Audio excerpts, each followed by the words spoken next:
قبلہ علامہ صاحب یہ ارشاد فرمائیں کہ اولیاء کرام کی جو برزخی زندگی ہے وہ عام لوگوں کی برزخی زندگی سے مختلف ہوتی ہے؟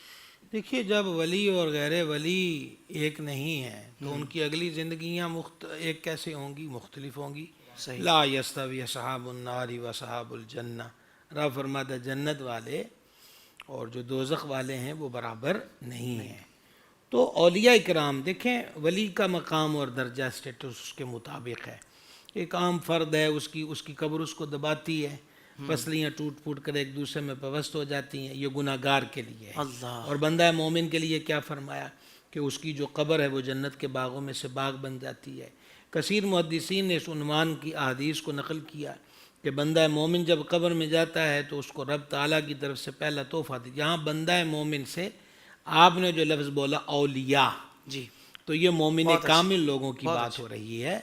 تو ان کو ان کی قبر میں پہلا تحفہ، یہ میں آپ کو مفہوم حدیث سنا رہا ہوں، تو ان کو یہ کہا جاتا ہے کہ یہ تحفہ قبول کر کہ اللہ کریم نے تیری بھی بخشش کر دی اور جتنے تمہارے جنازے میں شریک تھے ان کی بھی بخشش فرما دی. سبحان. حضرت برشید حافی رحمۃ اللہ علیہ قبر میں پہنچتے ہیں اور فرشتے ان سے یہی کہتے اللہ نے تمہیں بخش دیا. کہا بس. کہا جنازے والے بھی بخش دیے. کہا بس.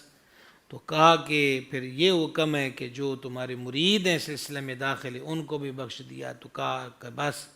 تو پھر فرما جو قیامت تک تم سے محبت رکھیں گے ان کو بھی بخش دیا.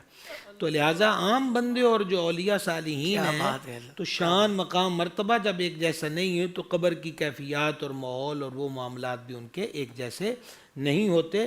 تو ان کی قبریں جنت کے باغوں میں سے باغ ہوتی ہیں. سبحان اللہ. ویسے سیدنا بشیر حافی رحمۃ اللہ تعالیٰ علیہ کے مزار پاک پر حاضری ہوتی ہے تو واقعی وہاں ایک جو گروپ لیڈر ہوتے ہیں وہ کہتے ہیں، آواز لگاتے ہیں کہ بھئی اب ہم سب کہہ دیں.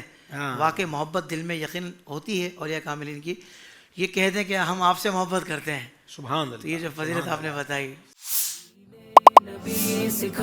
زندگی کے تمام شعبوں میں دینی رہنمائی حاصل کرنے اور آخرت کو بہتر کرنے کے لیے ہمارے YouTube channel Islamic digital studio کو سبسکرائب کر لیں اور بیل آئیکن بھی پریس کر لیں. قرآن سے بھی ملاتا ہے ہمارا